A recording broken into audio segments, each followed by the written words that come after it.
But I'm not surprised if people get bored, actually. What I can do is we can answer questions on the first bit of that, if you like, rather than ploughing on with the last section, because obviously it'll be fresher in people's minds at the moment. And if I plough on with the last section, they'll forget where we were before. So what I'll just do is go back to the first slide, which showed the agenda, and then we'll get, if there's any questions. What we could say is raise your hand if you've got any questions about, say, rigging picos. Then the 5 essentials, we just run through each one and find out if there's any hands showing. So we can run through it in the same way. Okay, I'll just share my show the presentation now. So do we have any hands for questions for rigging the picos? As I say, what I will do is share the link that, in fact, if you put in rigging pico into YouTube, you can have an amazing amount of choice. So any questions on that? So are you going to be able to see hands, Rob? That's the only thing. I'm going to rely on you, actually, to a certain degree. Oh, okay. All right. So I think we're going to have to ask people to unmute to ask, because with you sharing the screen, I'm kind of struggling a bit. Can't see any takers on that. So we'll move to the 5 essentials. Okay. So that was, what were they? Well, there was trim. Oh, sorry. In order, balance. In other words, side to side.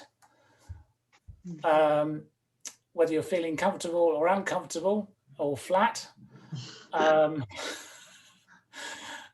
Trim, which is fore and aft, which is what I suggested we actually just get out there and practice. What else have we got? Oh, dagger board. So the further away from the wind you are, the more dagger board you have up, but you never have so much. You can't grab hold of it if you capsize. And then we talked about sail set, and the course made good. So I've got a question on the sail set, which is, I'm unsure of the difference in terms of getting there as to being in irons, where you're pointing into the wind accidentally and you struggle to get out of it, versus, what's the other phrase? Is it hove to? Okay. Yeah. So hove to is supposed to be a controlled mechanism. In irons is uncontrolled. And can be quite difficult once you know how to get out of them. And if you're an instructor, you tell children to push. So you're sitting on the side of the boat and you push the helm away from you and you push the boom away from you. And this works really effectively in a single-handed boat like the Pico, because you will find that you will start to go backwards. And because you've pushed the tiller away from you, you will actually find that you'll turn the boat so that the sail starts to flap and you rejoin, if you like, the rest of the sailing fleet, where you are sat on the correct side of the boat, ready to receive the wind in the sail. So push the tiller away from you and push the mainsail away from you. Yeah. Any questions? All right, so make good that question. And so that's to get out that's of in irons. Yeah. That's in irons. And what I suggest to you, if you ever find yourself, well, deliberately get yourself in irons and practice it. Push. Right. Hove to is utilizing the jib. So it's really a mechanism for utilizing a two-sail boat and you deliberately put the jib on the wrong side of the boat for the wind state. So by doing that, you're obviously stalling the boat. It's a bit like stalling an aircraft. You're deliberately making the wind do something that it really doesn't want to do around this aerodynamic shape, which is two sails. in a Pico, like a single-handed boat, you could say that hove to is a state where you are in a position where you can release the mainsail and it will flap. And if you pull it in, it will fill and the boat will move off in a controlled manner. And that really is the essence of coming alongside a pontoon, isn't it? To be in control, you want to be able to release the sail so it flaps, pull it in and get the boat moving again without changing the heading of the boat. So that's the difference between hove to and in irons. Does that help at all? So when you're in the Pico and you've been out for a while and you're just thinking, I could do with a rest, then you kind of sort of pointing steering the boat so it's kind of as if you're going to be close hauled, but maybe a bit more, and then let the sail out quite a lot. Yeah, so let's go to this one. This is what I would call the hove to position, the top right one. Okay, if I let so it's halfway between a reach and close hauled, okay? And I know that if I let those sails out, if I let the main sheet out and I let the jib sheet out, the sails will flap. Equally, if I pull them in, I will move off. This position is in irons, okay? The one where you're head to wind and you're stationary. Because if you're stationary, you've got no steerage way. Here, you could be stationary with the sails flapping, but the boat will accelerate as soon as you pull one of those two sails in, or indeed both of them. Does that help? Yep. Thank you.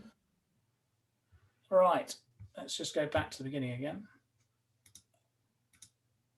So 5 essentials. Any other questions about 5 essentials? Yes. Oh, yeah. Me. Hello. I mean, regarding the tides, can you hear me okay? Yes, can indeed. Regarding the tides, so you showed the chart. So when you're in a race and you're coming back home to towards the finishing line, and the tide is coming out, so you have to pick your side. Say you picked. You seem to suggest the left-hand side was preferable. So my question is, when do you cross? Because what tends to happen to me is you're doing really well going up the left-hand side, and then you have to cross to come. Then when you come up to the marina, if you kept going, you'd end up in the middle of the stream. Yeah. So at some point you have to cross over to the right-hand side, and at that point, usually you lose it all. But and some people, and so I wonder, is there an optimum place to cross? Right. Okay. So that the two crossing points are obviously by the double post. Unfortunately, that's where the maximum tide is to get you over to the handle side, but that does get you. Quite often you're coming from Cat Head area, aren't you? So yeah, you end up going down the left-hand side anyway. Yeah, that's true.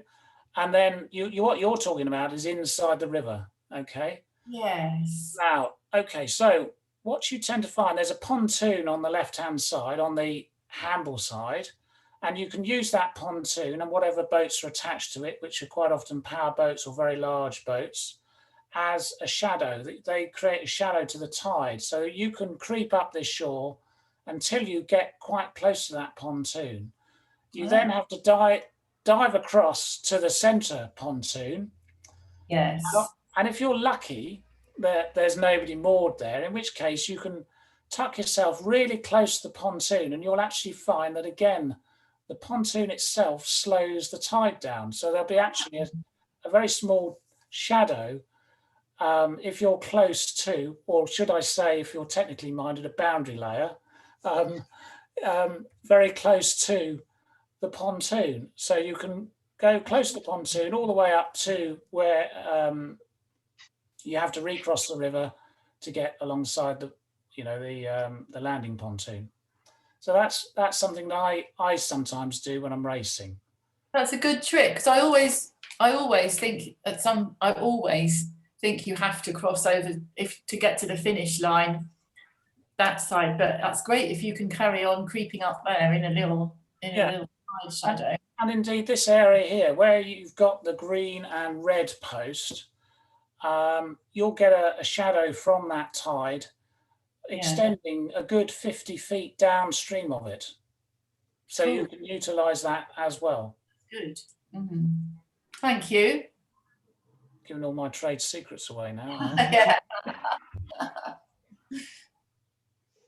Right. Okay. Any other? Right. Let's move on. Anything about tides? Anything else about tides or weather?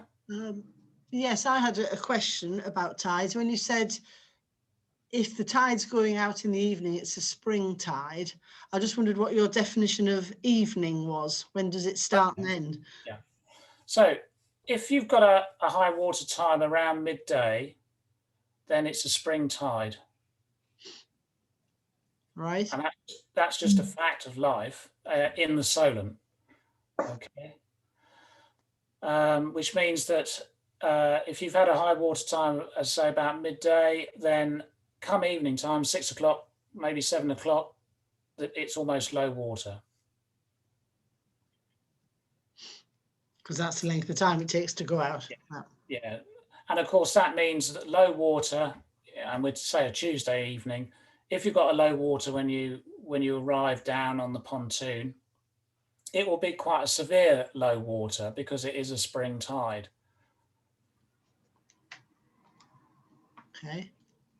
Whereas if you have high water when you get down there, it will be a neap tide, but it will not be a very extreme high water because it is a neap tide. And not just the heights we're talking about here, but also the strength. The strength of a neap tide is about half of what a spring tide is. Okay. Mm-hmm. Does that help? Yes, I think, yeah. Marianne will always insist that we've already studied the tide, so we're not, when we arrive there, we're not surprised. You've been trained well. Yeah. I had a question about the weather.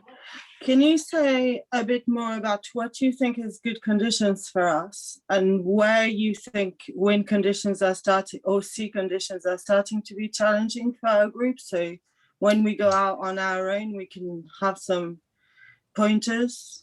Yeah. Okay. Do you know when Amanda and I started sailing at Hamble, and I sort of looked at the place and so on, probably the first thing I did was to mark off the weekends in the summer where it was going to be a spring tide at weekends. And the reason for that is if it's a spring tide, as I said earlier, it's midday tide. You have this stand, what I referred to as a stand of water where the tide isn't flowing in or out. And this is quite close to a spring tide, this one on the 27th. And you have a stand of about 2.5, knocking on 3 hours, which means that you're effectively sailing on a lake, which takes a lot of the stress out of the situation, particularly if you want to get back into the river when you've finished sailing.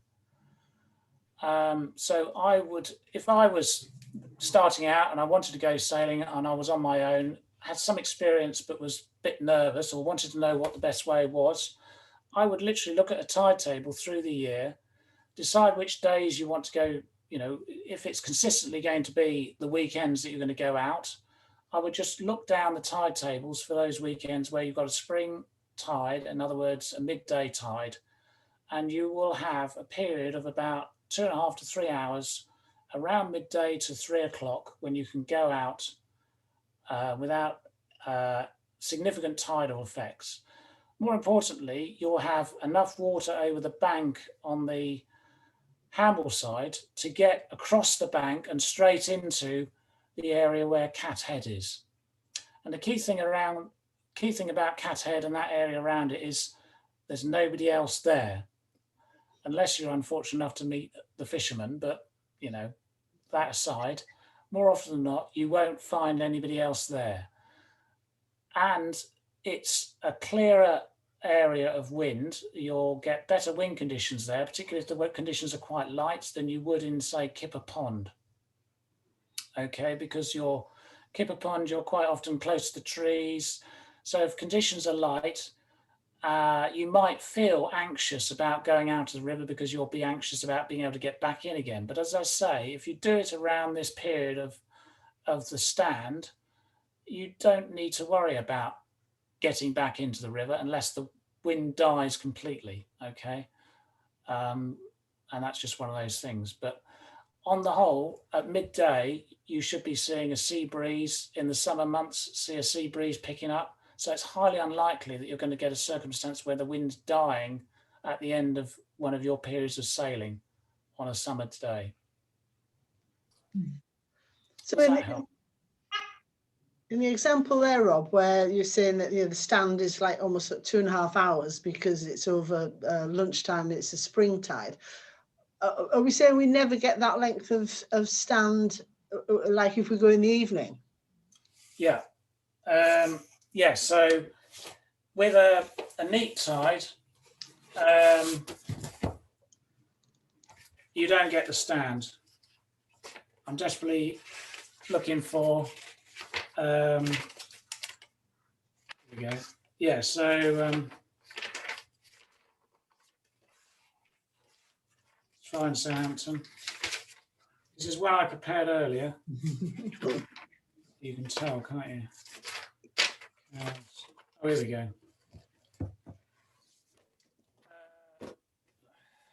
Don't know whether you can see that, but the blue line is a neap tide and the red line is a spring tide. And you can see that there's no stand on a neap tide. Obviously, the tide isn't as strong, but equally, you won't be able to get over the bank, probably, because there won't be enough water over it.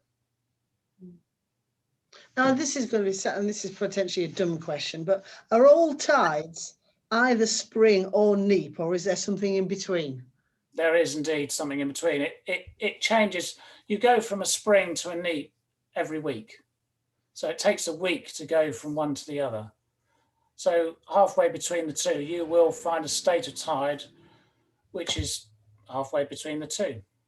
Okay, and therefore twice as often, in effect, than a spring or a neap. Yeah, yeah. But the reason I'm picking on springs, I suppose, is because there's an opportunity there. There's an opportunity of 3 hours with very little tide, an opportunity to be able to get over the bank into the area near Cat Head, safe in the knowledge that you won't have a bad tide, you know, stopping you getting back in the river. What sort of wind strength would you recommend, Rob? Yeah, okay. Yeah. It's not purely wind strength, and I alluded to that when I talked about the apps. It's also how gusty it is. Yeah. And this comes back to what I also said about Kipper Pond. You know, sometimes the river may seem a safe place because it's not seeing the full strength of the wind. But you could argue, actually, if you capsized out near Cat Head, you're in a far better state than capsizing, say, in a confined space in a river where you've got moored boats and other objects, both moving and static. And, you know, you've also got probably much gustier conditions where the wind can change direction more radically than out on the open water. And it, again, it comes back down to, I suppose, reiterating this comment about being able to escape over the bank. If you're able to escape over the bank, you've got a very rapid exit from the river. You'll only be in the confines of the river for, say, 15 minutes tops. And then you should be in maybe windier conditions, but less gusty conditions. And it's the gusts that you're going to struggle with. The rapid changes in wind direction is what you're going to struggle with. So the top end of it is obviously something that, you know, we all would try to expand, you know, and I'm sure, you know, if Martin Hughes was listening to this, he would, you know, fondly wish that we would all expand our boundaries, because we'd be able to go out in windier conditions and he would be able to teach successfully in those windier conditions. But it is difficult when you're sailing within a group, because obviously some of you won't be so keen. Some of you might lack those skills or responsiveness that are required in those windier conditions. So it is down to a personal choice. But I would never go out on my own in conditions that I haven't met myself before. I'd always like to do it with a rescue boat with me. So in the example, Rob, I think of both the weather forecasts, the gusts were 10 knots. Is that supposed to be a manageable sized gust, or is that kind of quite scary?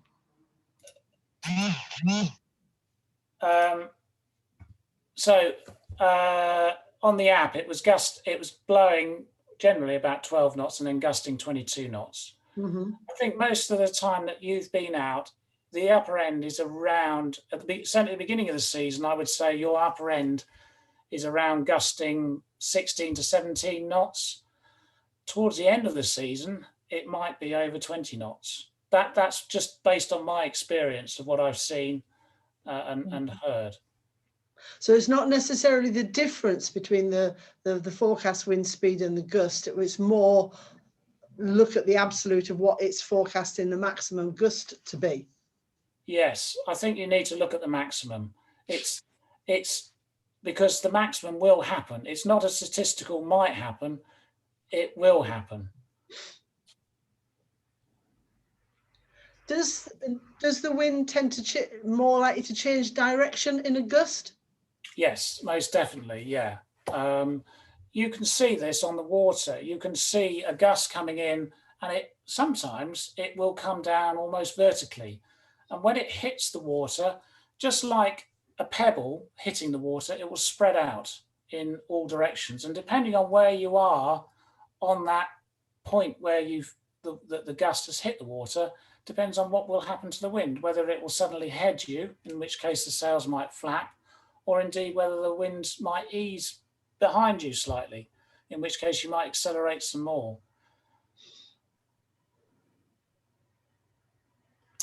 So, I mean, that's a good point, I think, in that, you know, if you can see the wind, you intuitively think you can't see the wind, but certainly on the water you can see the wind. When you always end up looking to windward, where the wind's coming from, and looking at the water, because that's where you see the evidence of when the gusts are coming in. And if you're in a two-handed boat, it's the crew's responsibility to look to windward and dial the gusts in. Mm. Mm.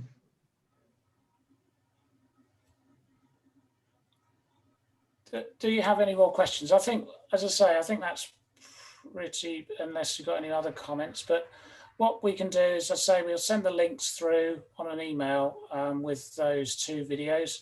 Shirley Robertson, as I say, I think I've got the DVD at home somewhere, but it seems to be that they've all been loaded onto YouTube anyway. But they are a very good set of videos that, you know, I can't recommend enough, to be honest. But they do move very, very rapidly. The advantage of YouTube is you can stop them when you want to.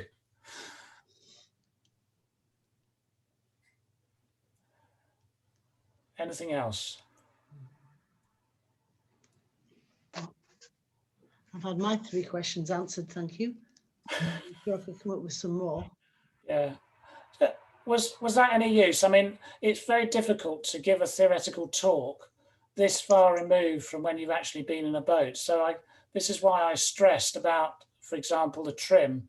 Go out and experiment with these things. You know, you'll go out in conditions this year which are benign for you. You know, you'll think, oh, it's blowing 5 knots.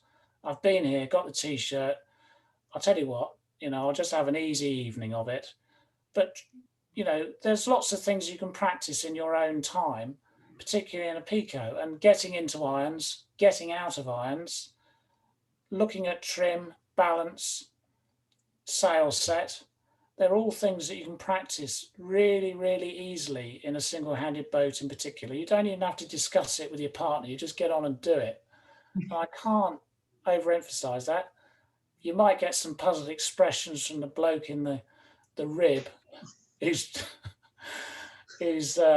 you know, maybe trying to do a little bit of coaching or something, but you know, it's worth doing. That's what I would say. Oh, I know something to ask as well. Yeah. So we talked about coming back into the pontoon, and hopefully by then I've hopefully worked out where the wind's coming from, but I actually find it harder to work out how to get away from the pontoon. That's always a moment of panic as to, oh God, how's this going to work? Is that because you're trapped between boats, or just I feel like I ought to instinctively know which direction to set off in, but I don't. I always sort of sit there like a sack of potatoes waiting for somebody to tell me. So I think the key thing is wind awareness.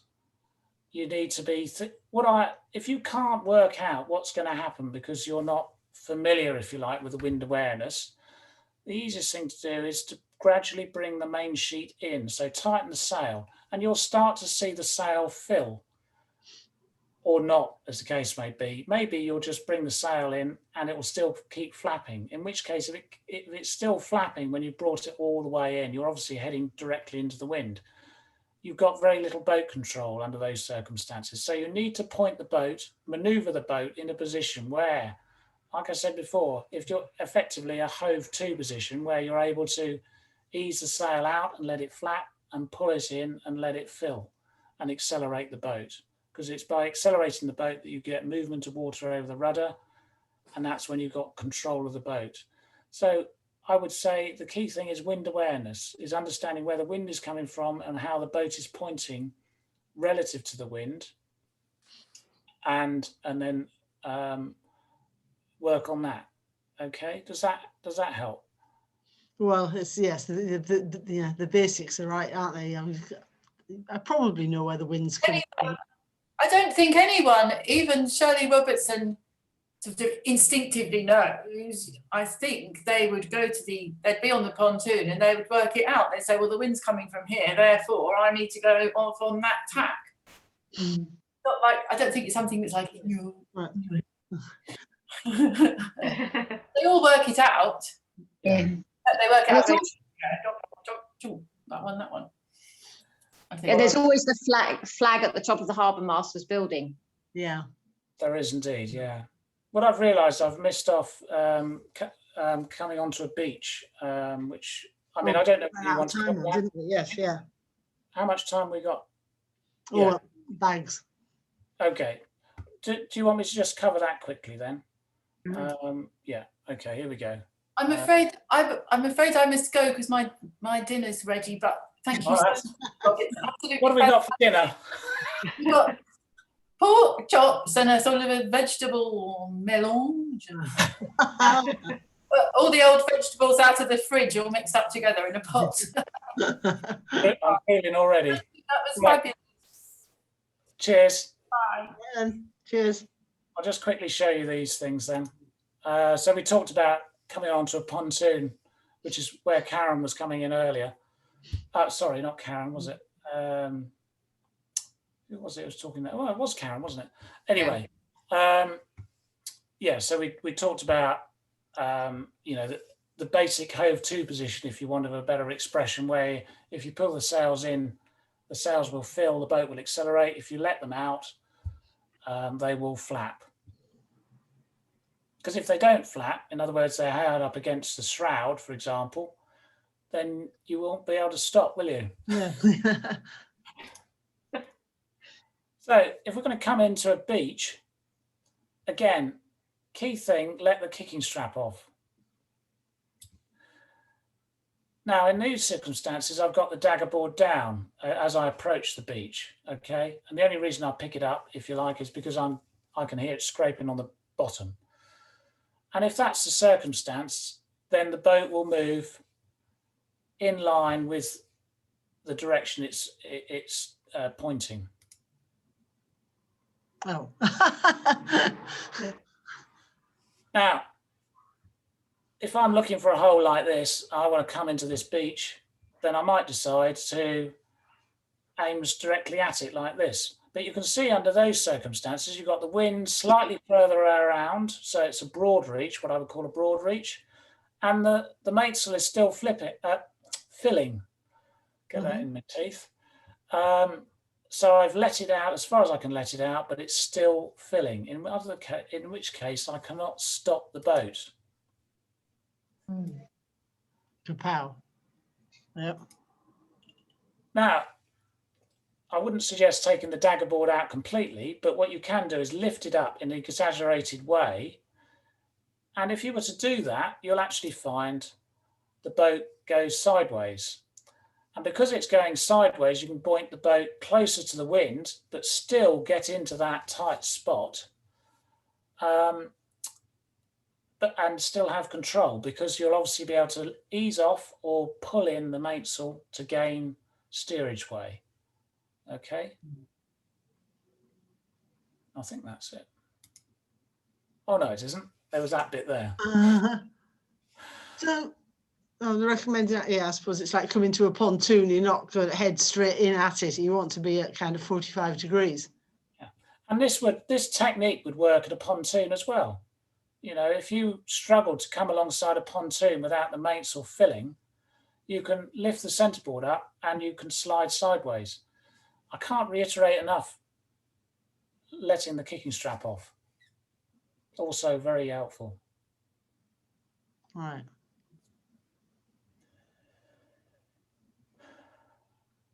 Okay. Yep.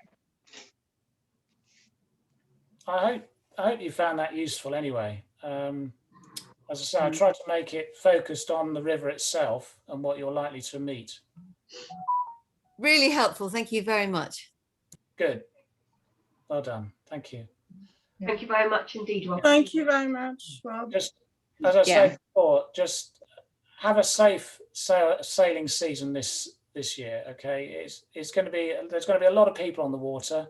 Everything from stand-up paddleboards, canoes, 60-foot powerboats, and the distribution of the population, particularly the male population, will be immense. Okay, in terms of intelligence and generosity of character. Yeah, sadly. Right. Okay. All right. Then. So thank you, Rob. Okay. Thanks, Rob. And Thank you thanks, very Karen. much indeed, Rob. Yeah. Thank you, Robert. Great. Yes. And we'll get you some emails with links out to you shortly. Okay. Right. Thank you very much. I'll close it there. Thanks a lot, Cheers. everyone. Thank you. Bye. Thanks, Bye. Karen.